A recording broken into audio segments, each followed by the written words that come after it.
Le contexte, c'est le contexte difficile du marché de la presse, avec sa mutation numérique qui engendre de très grandes transformations à tous les niveaux de la filière et notamment auprès de l'ensemble de nos distributeurs. Dans ce contexte, donc, on s'est fixé des objectifs qui sont simples, donc mettre les bonnes quantités aux bons endroits de façon à optimiser, nos ventes quotidiennes et bien évidemment optimiser nos marges, donc en réduisant autant que faire se peut nos coûts de distribution.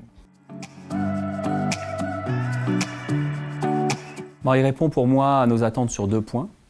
Déjà, on a su créer une synergie entre intelligence humaine et puis intelligence artificielle. Et c'est vrai que je trouve, dans notre métier en tout cas, c'est la première fois qu'on a réussi à faire ça, puisque c'est un outil qui est utilisé par les analystes pour mieux prévoir, sur lequel ils peuvent s'appuyer au quotidien. Et ça, c'est vraiment quelque chose d'important.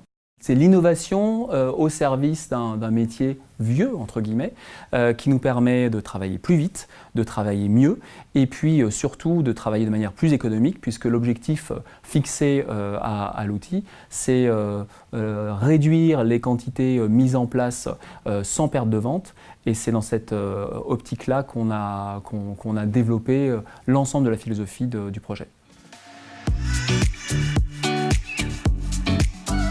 De la part de BearingPoint vis-à-vis de l'équipe, déjà, c'est une parfaite connaissance de notre univers et du problème posé.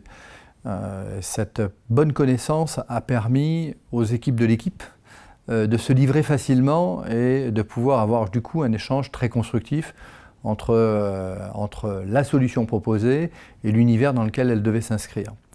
Donc ça, c'est un point qui est sans doute le point clé, un projet réussi quand les deux se rencontrent.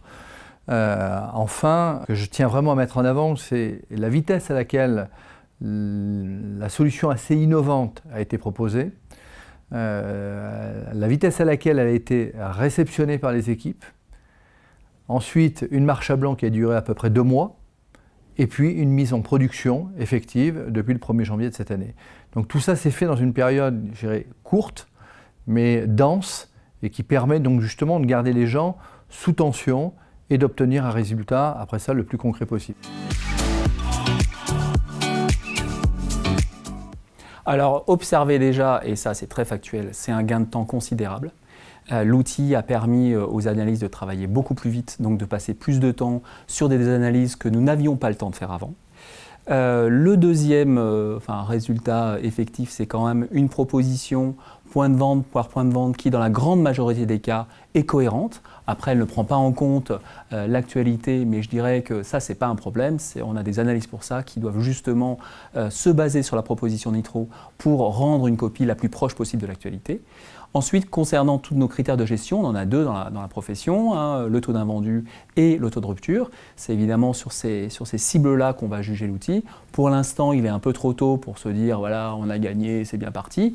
Mais on a vraiment lancé l'outil tout début janvier 2019. Mais par contre, on a déjà une baisse du taux d'invendu qui est assez notable et qui, je l'espère, va s'inscrire dans une trajectoire vertueuse.